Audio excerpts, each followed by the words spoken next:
If you're loving the Power of Women podcast, be sure to subscribe to our YouTube channel. That's where you're going to get the latest episode, the best content, and be sure to log in to YouTube and hit that subscribe button. Hey, I'm Gillett, and this is the Power of Women podcast. We're a platform that showcases and celebrates the strength, resilience and achievement of women from all walks of life. In each episode, I pose questions to my guests to peel away the layers to reveal the knowledge and the experience that shapes their narrative. So if you're feeling unseen, unheard, or simply looking for inspiration, then the Power of Women podcast is a great place to join the conversation. And today's conversation is actually going to be about discovery.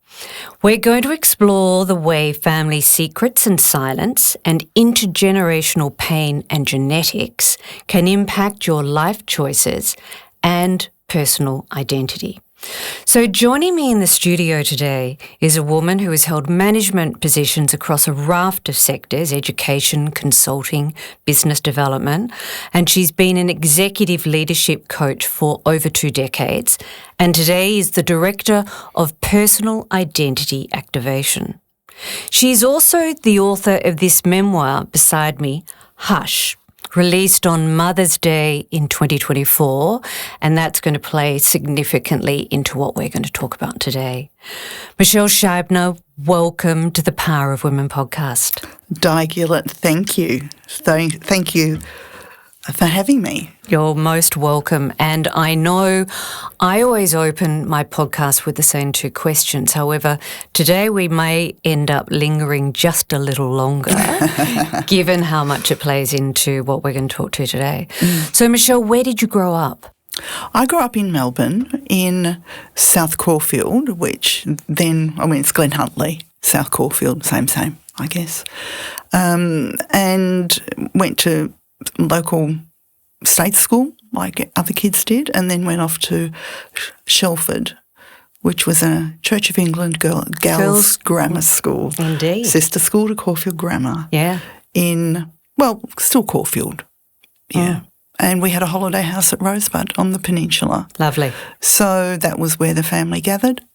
And, that was it until I went off to La Trobe University, the other side of Melbourne.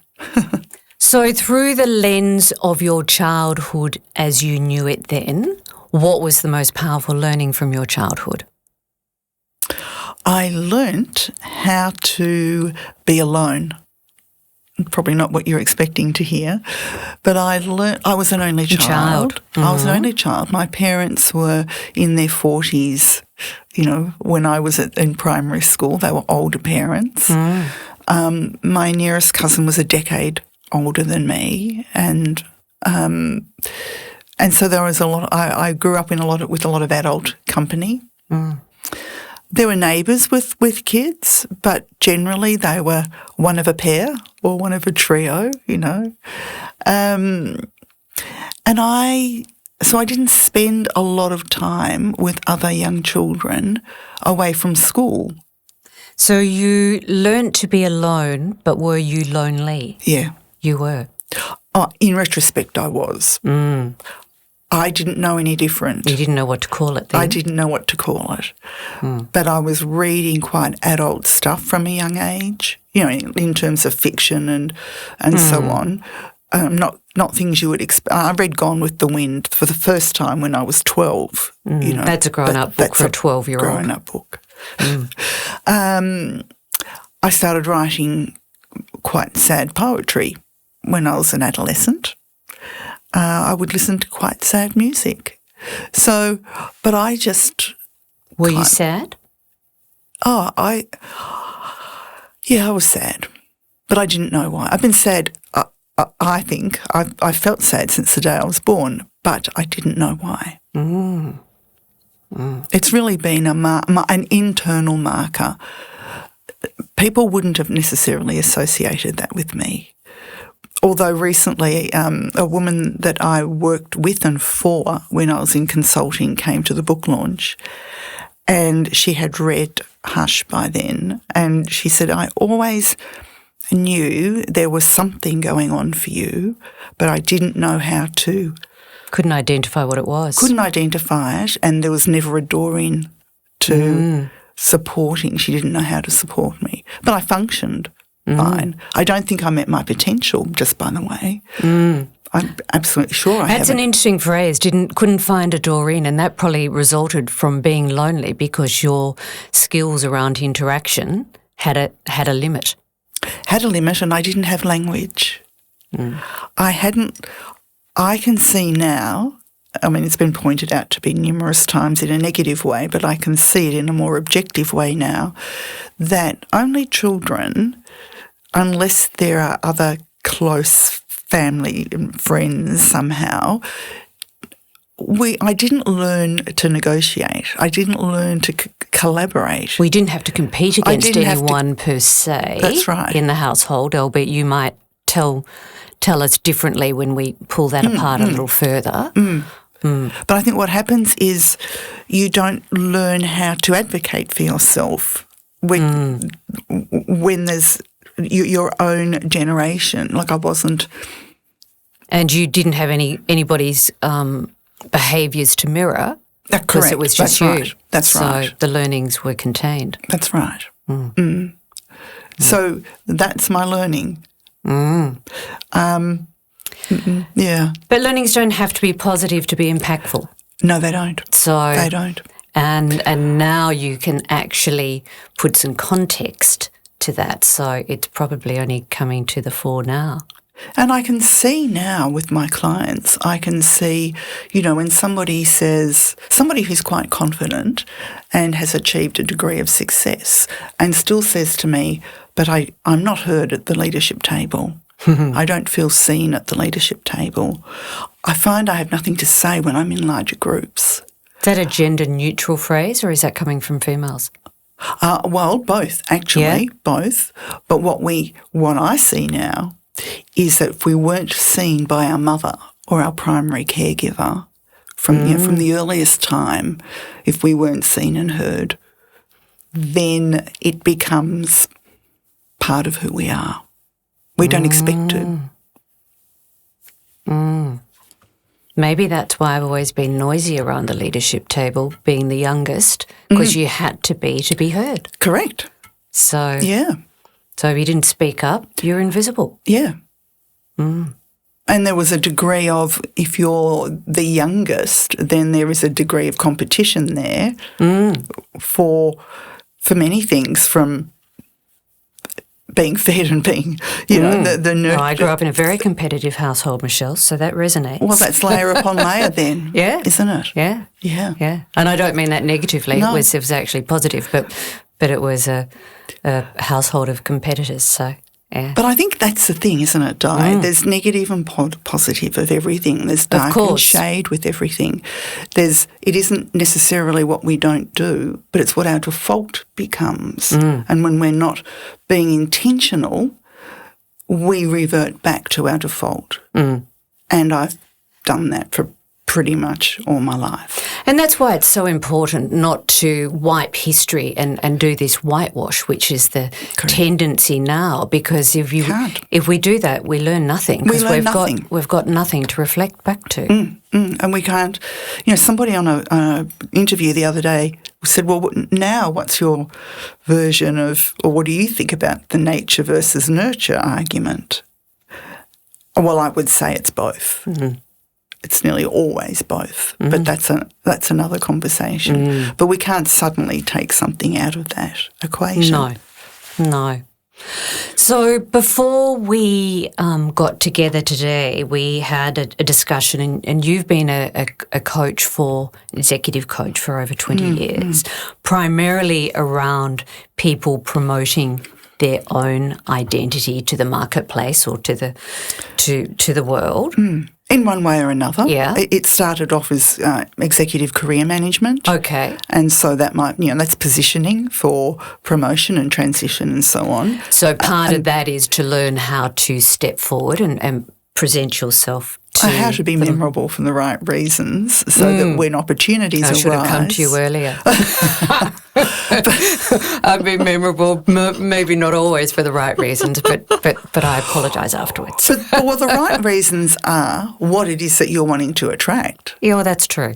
And from a personal brand perspective, it's like a business brand. It's just as important to repel those who aren't our tribe as it is to attract those. Well, it is, and sometimes controversy is not a bad thing. Can't be all things to all people. Yeah, How boring would that be? Yeah.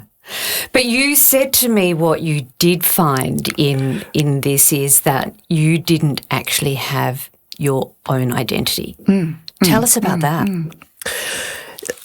Look, my first career was teaching, secondary teaching, and I progressed through the ranks quite quickly in terms of being offered opportunities and, you head of department, year level coordinator, then you're getting on to decision-making teams and then you're getting asked, there's a deputy position role coming up, you should apply. And I didn't really fully understand that because I didn't feel that I had that capability, but some people were seeing something. And I think that's when I realised that personal brand was a thing. I didn't have a name for it, but I was realising that something else was at play. And then when I moved into consulting and eventually into leadership development, I could see that some leaders had an ability to influence, and it was very hard to put our finger on what that might be, but there was something else going on. I've coached a number of people, very senior people, but I guarantee you none of them would know anything about me. So when I did my DibEd, I did a counselling specialty, and we're told it's not about you. It's about the child in front of you. When I did all my executive coaching training, it's not about you. It's about your client. But how do you elicit information about somebody if you don't give anything back? Oh, absolutely. Absolutely. So whilst I have this debate with peers out of the search world. I've got a very close friend who's been in the executive search space for 30, 40 years like myself, and she will say adamantly, I don't ever give anything about myself, and I will be completely in the other direction, say it is only in the sharing, in the appropriate sharing, that you elicit the richness of what you're seeking to to learn about the person sitting opposite you. Well, it's about connection. How else do we connect? I think I've been doing podcasts for 40 years, Michelle. I just didn't have a camera. Well, but yes. I mean, we know now, when I was, my work in the neuroscience of coaching was before I started all this stuff. But even then, that was when I first had the notion that our stories live in every cell of our body. And our focus then as a coach was we needed to find a point of connection with our coachee as soon as possible, because the quicker we do that, the quicker we can get some results. And then we're teaching those people how to make connection, because we cannot build trust until we have connection. That's right. And so if we want to bring the team along with us or the board along with us, we have to get that connection and trust pretty soon. So we do need to have some point where that occurs. But I think as I got older, I was conscious that a lot of those transactional questions that come early when you meet someone, where do you work, do you have kids, where do you live, etc., I was ashamed because I'm saying, well, no, I'm single. And you're managing the narrative. I was managing the narrative. So how was your weekend? My weekend was fine. Tell me about yours without all of those little because tricks that and is nuances. something else that really resonated when we spoke off camera, and I know this is something a number of listeners on reflection will recognise in themselves. You said to me that you had developed a habit or maybe it was a defence mechanism of answering a question with a question. Oh, I think it's a skill. But yes, I do. So you I did do. that to negate the need to share? Yeah, Is that what it absolutely, was? I did. That was your Absolutely. armour. That was my armour. And I was quite good at it. I am good at it. I'm good at asking questions. And so I can do it smoothly without it appearing. Now people who know me are going, oh, is that what she's doing? But it's a much safer place for me to be. So do you recognise when people do that? Because I absolutely recognise when they do that. Yes, I do. And that, being the curious questioner that I have been for so long, that is when I keep coming back and asking further, because I actually want to, there's something there. That's the bit that I want to learn about. So that's... Yes. And you have to read the cues, because you would have been putting up a cue to say, we're not going there. This is not about me. This is about you. Oh, my goodness, yes. I mean, that's one thing that a lot of people from then would say would be that I could be intimidating. And was that through words or body? Because it can be body language. It was purely body language Yeah. and expression. If I walked into a room, I would... Upright and... Yeah. And, when you're taller, that kind of...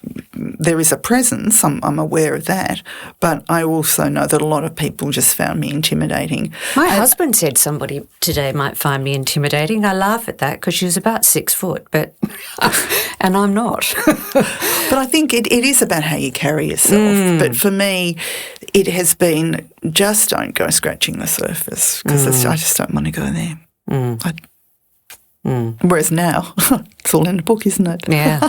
Well, so we're going to get to Hush, but I understand you sought therapy. I did. What did you learn? And when did you start therapy, and what did you learn?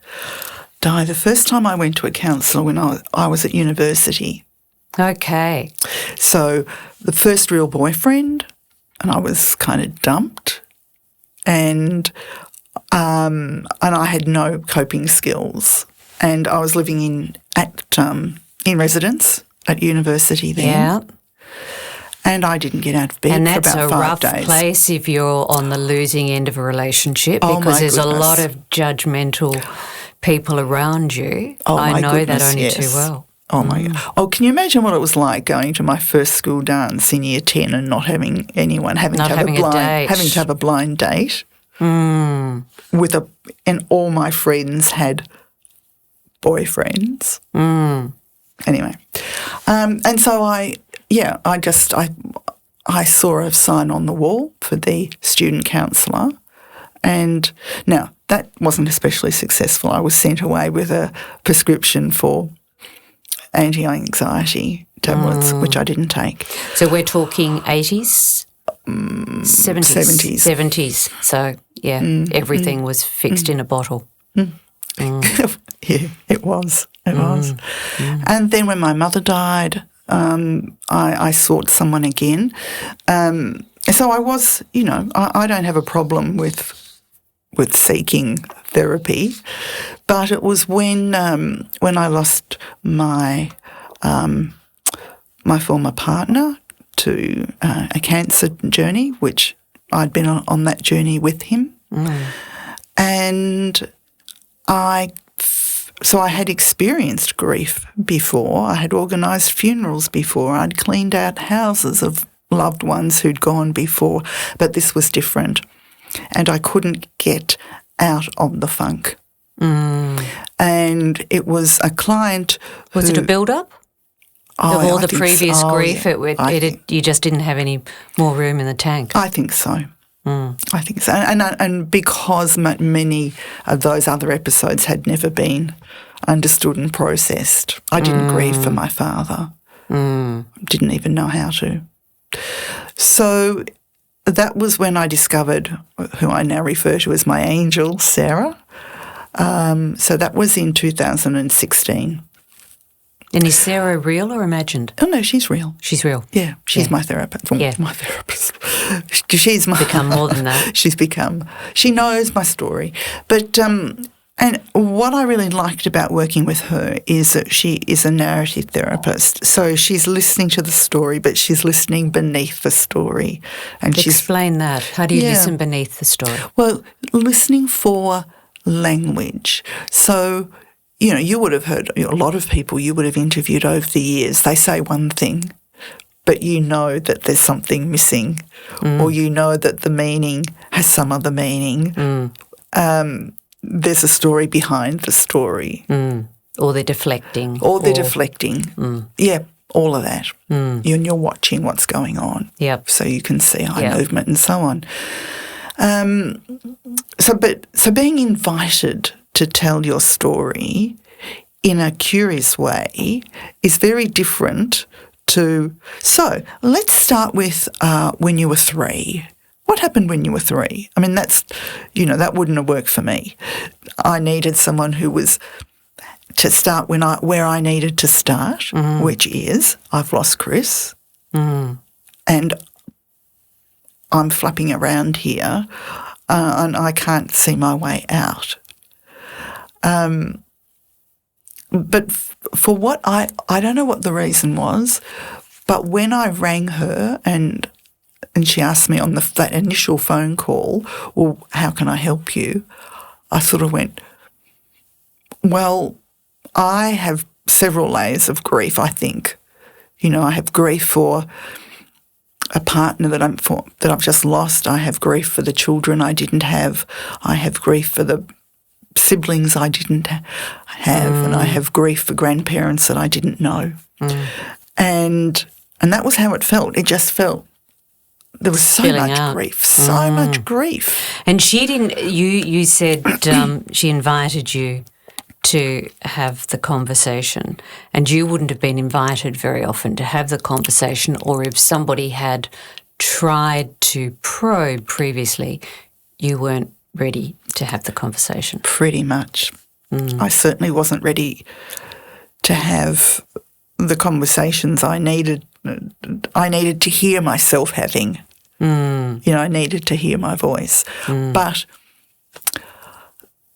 there are 2 other things I think about that. One is that because silence had been the marker of my childhood and upbringing, well, if you don't ask that question, you don't need to know that. And just generally silence. I was punished with silence. I wasn't punished in any other way other than... That's a rotten way to be punished. A very icy demeanour and just not spoken to. And so I didn't have language to talk about my feelings. I still find it really difficult.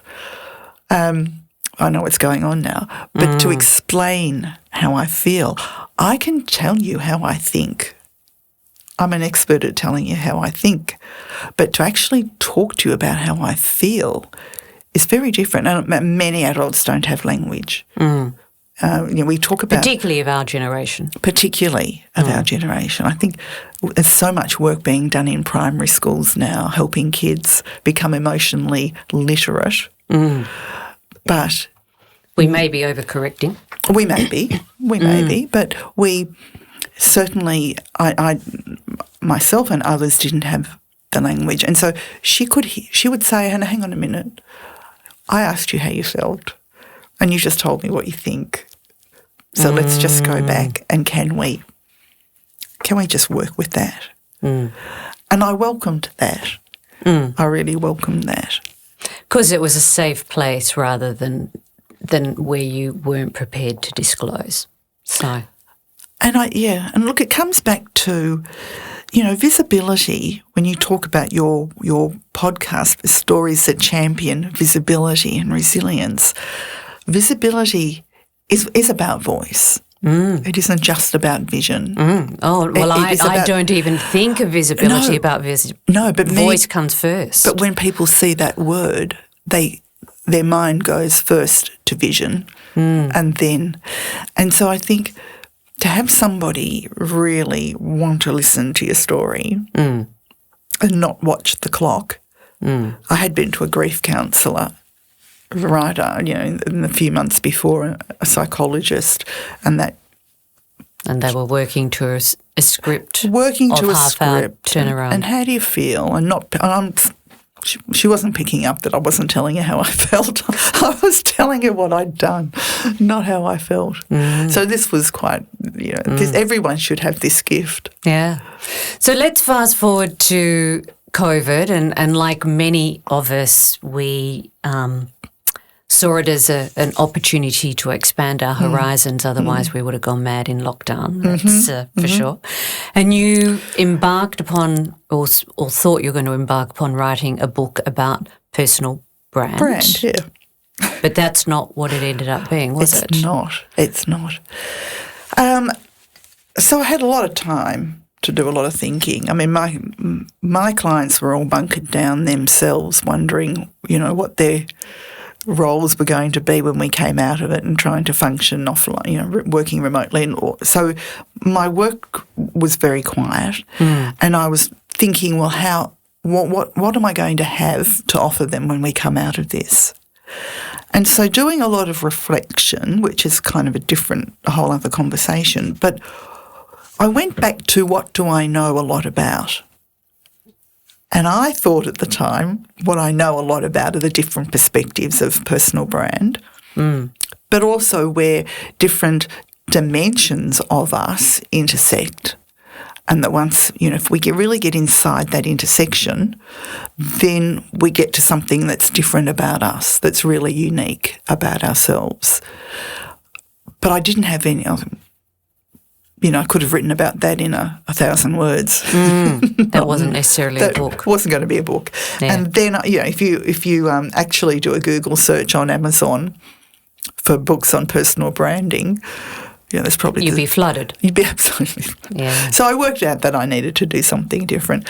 And so I joined an expert author community, and I was in an accountability group and sharing some of my early writings, which incidentally just happened to be personal stuff. A sort of journaling, really. Exactly. That's exactly where it had come from. And one of those buddies said, my psychologist just recommended this book to me. I think it's probably more interesting for you than me. And it was Mark Wolyn's work around inherited family trauma.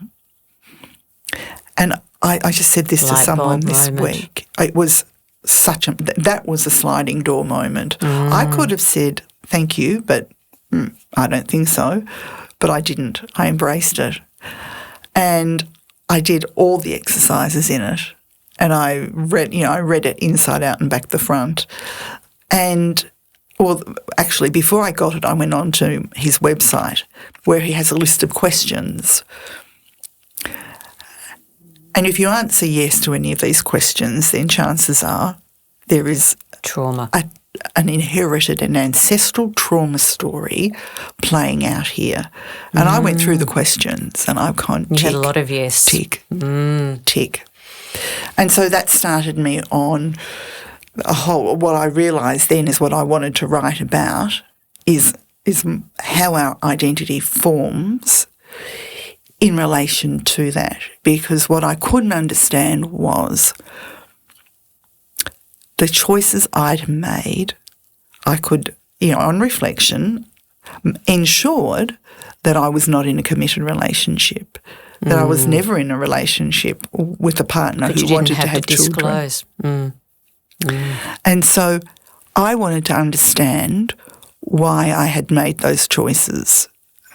And it was taking this approach. Then I did Mark's training. He trains therapists and practitioners in how to identify, how to help people resolve any issues that come from discovering, understanding differently, being the detective of inherited family trauma back 1, 2, 3 generations.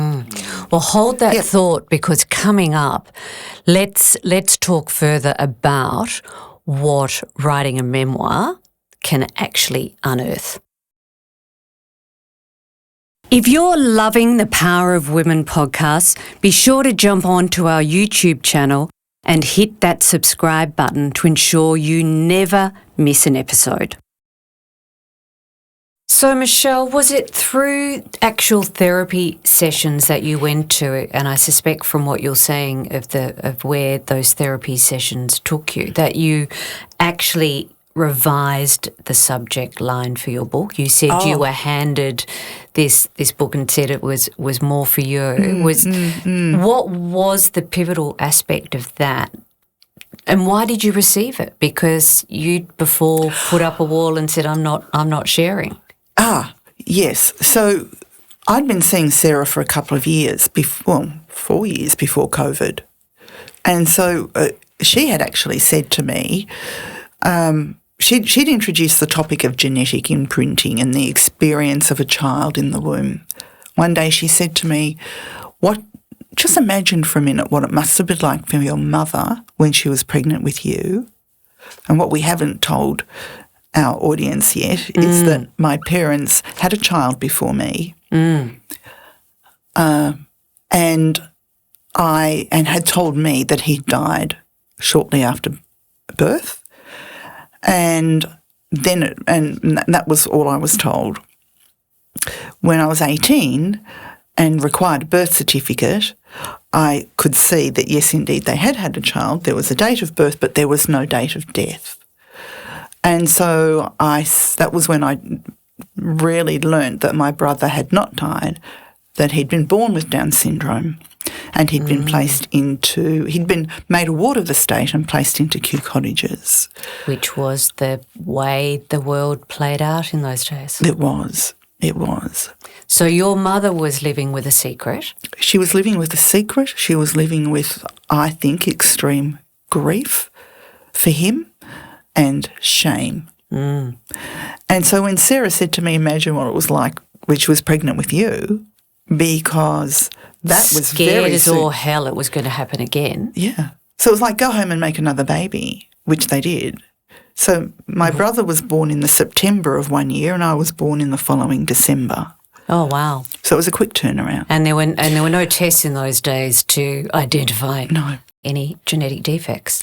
So now I have empathy for what that pregnancy must have been like for her. You know, when she was carrying me, she would have been not only managing her own emotions, but also hoping that this second baby was robust, whilst looking after her own mother, who was dying of cancer and living in the house with them, whilst looking after her aunt, who was both intellectually and physically handicapped and required pretty much full-time care.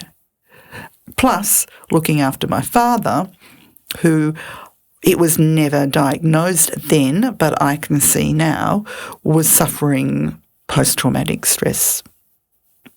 So my mother had a lot going on for her. So your genetic imprint was steeped in sorrow and sadness. Yes. Yep. And so my mother was extremely stoic, wound up tight as, just very stoic. And so I knew I didn't understand the impact of that, but I had some of that information by the time I'd met Sarah, but I didn't know what it meant. So I'd known about my brother. Understanding the science really helped, because previous to that, I might have I loved my mother, but I would have blamed her. She didn't tell me anything. Well, you had nothing to understand what was going on with her to think any differently than she was this perhaps not quite so loving parental figure. She didn't have anything left in the tank, I think, for me, really. You also said that what all of these things that you've talked about, your father dealing with his own PTSD from his own backstory, the journey that your parents were dealing with about this hidden secret being your brother, and you said that held that grief and that scenario held your parents together, but it didn't leave any room for you. How did that play out? And I think that's really sad.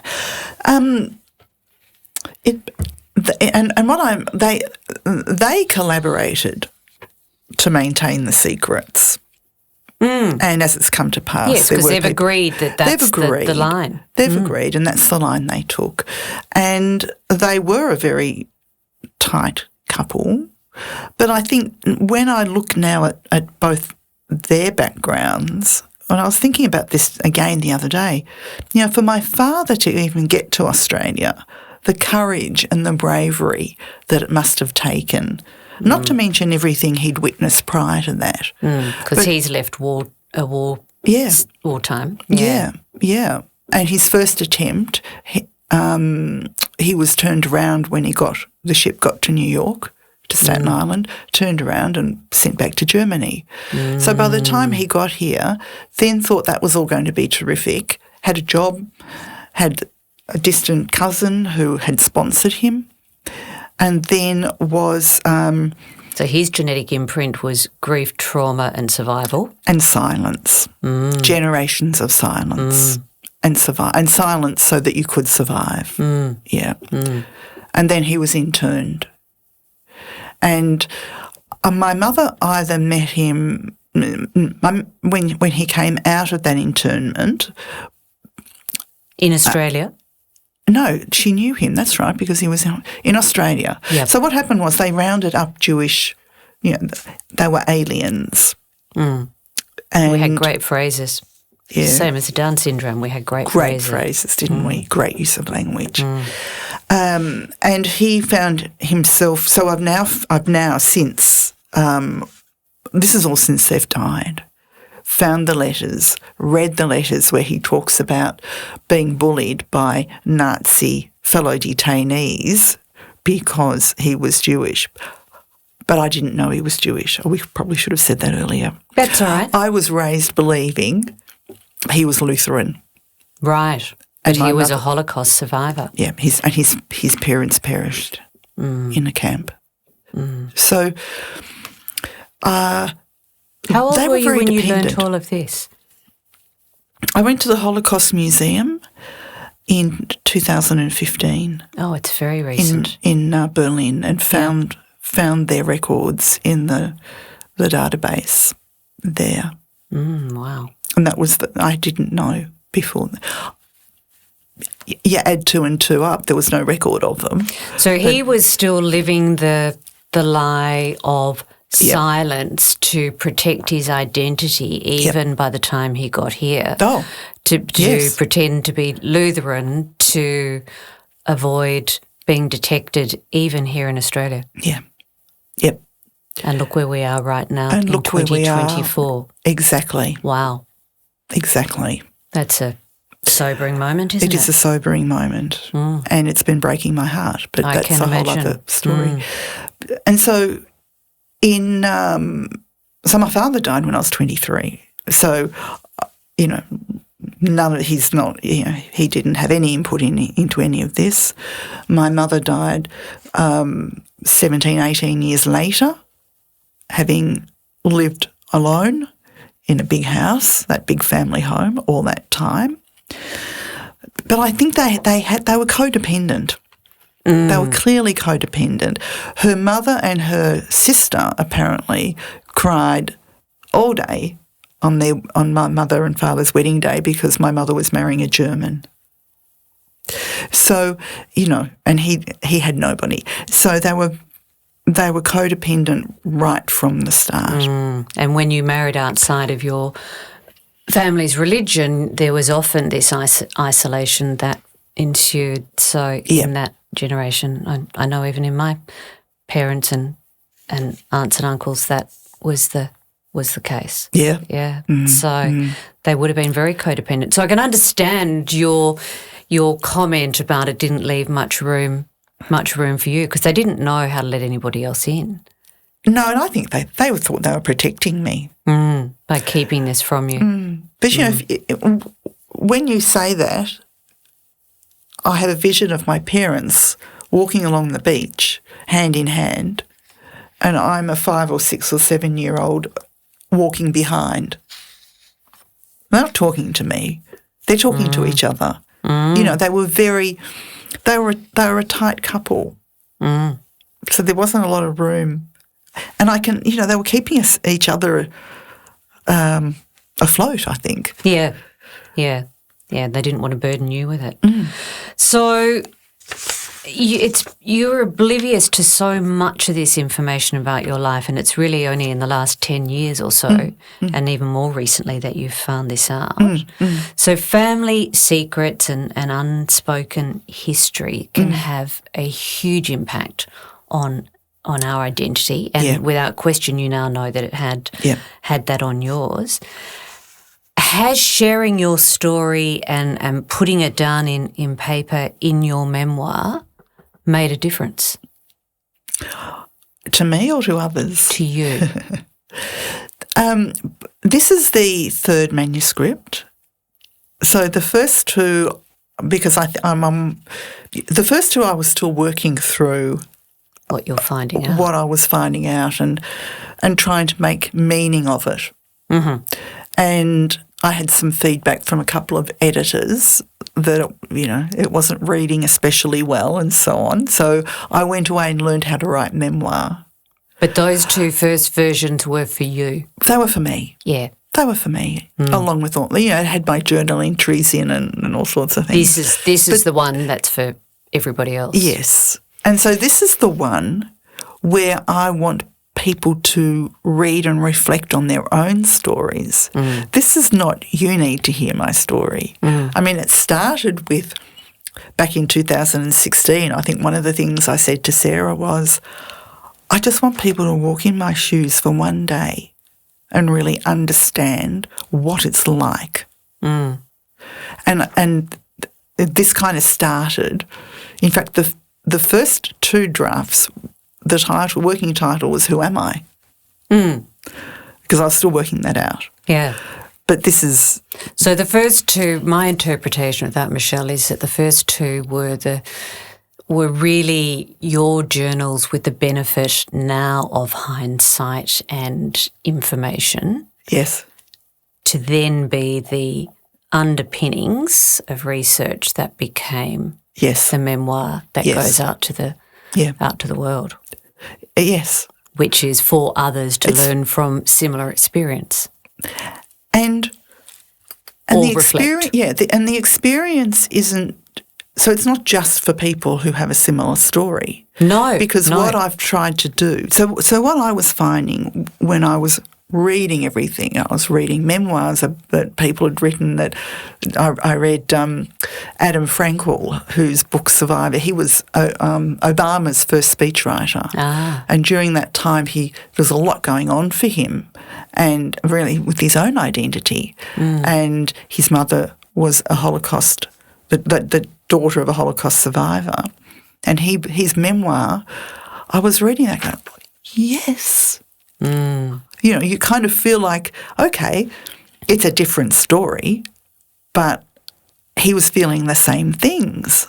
And so then I started reading reference books where there was a case study, and it might be a paragraph or it might be 2 pages or 3 pages. But I wanted to know, well, what then?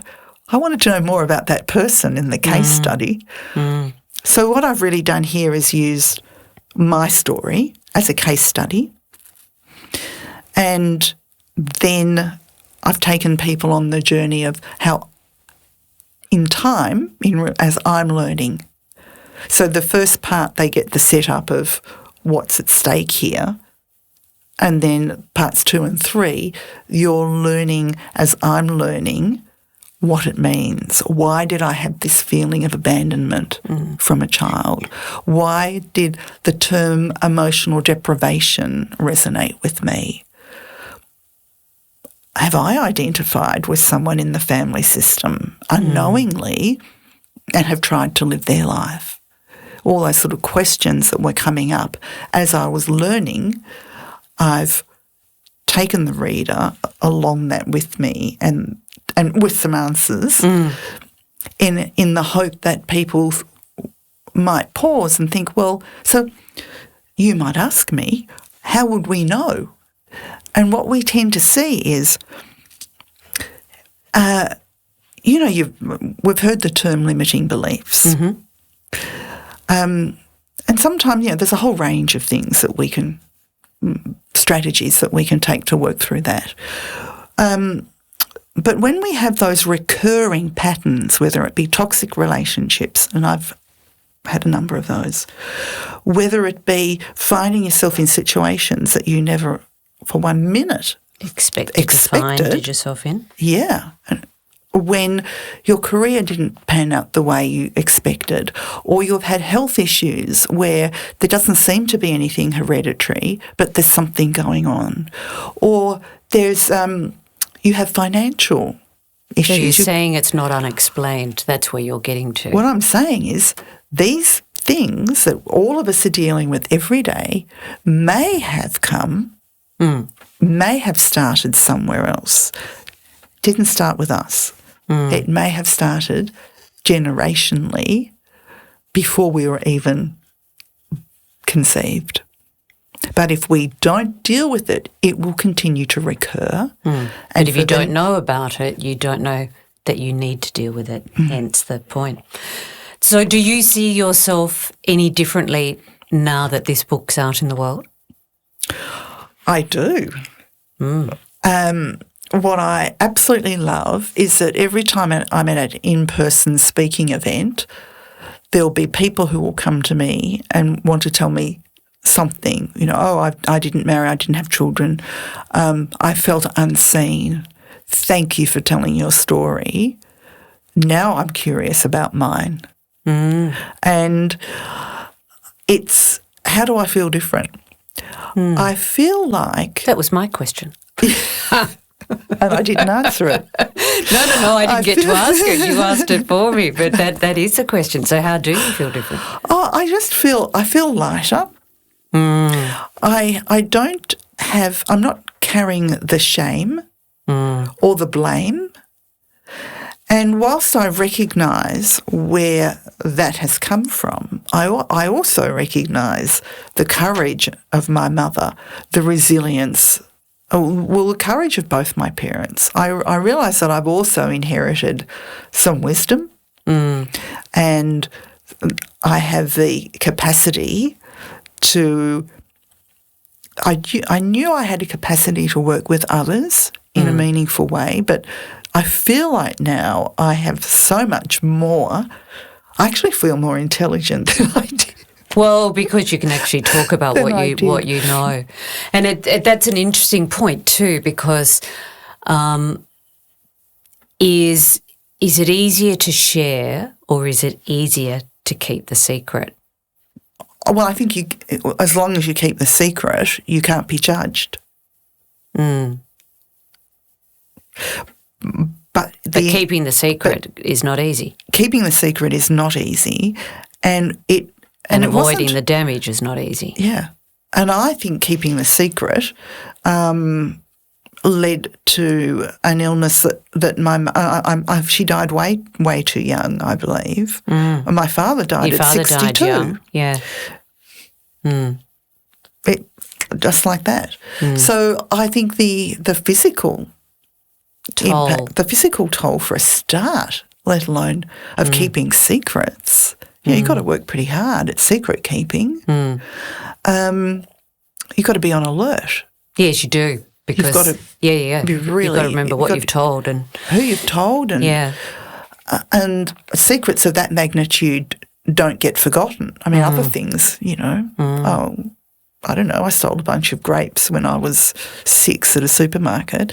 You forget that. But this sort of stuff, but we can't heal from secrets that we're keeping. Well, your secret's certainly out there, Michelle, and we're in all the bookstores. Hush is available. It is. If it's not in your bookstore, it's there to be ordered. Yes. So it is on order, or on all the and in libraries. Yes. And Booktopia, Amazon. Yes. Yeah. And those links are on my website. And what's your website? MichelleScheibner.com. And we'll put that into the show notes. I've got one last question, which is not a new question. I often ask it, but it's quite pertinent given what we've been talking about and personal identity. What is a phrase today that defines you? Well, yeah, and I thought about that, and I was trying to think about what is it that I say a lot that defines me. But I do want to have two phrases, if that's okay. Yeah, by all means. The first one is, it is not what our parents did. It's that we're still holding on to it. That's what we need to break. But for me, and this is where I kind of got to at the end of my TED talk, which was I was pretty happy about, and so I put it in Hush. I've emerged stronger, braver, and wiser. Wow! And I am enough. And that defines me. I am now enough. You are enough. And that's a message for anybody listening, is to be comfortable in your own skin, to know that we are enough. Yes. That's one hell of a message. Thank you, Michelle. Thank you. That's amazing. Thank you. So Michelle's book, as you heard, if it's not on the shelves in the bookshelf, ask for it, because it'll be on the list to be able to be ordered, and it can be purchased online. And you can find Michelle at michellescheibner.com. No, just .com. .com. And similarly, you can find me at on my website, powerofwomen.com.au, and on the socials, on Insta, Facebook, and on LinkedIn. And please be sure to follow and subscribe to the podcast. It is free, and wherever you listen on your favourite podcast platforms. Thank you, Michelle. Thank you. Thank you for listening. Until next time.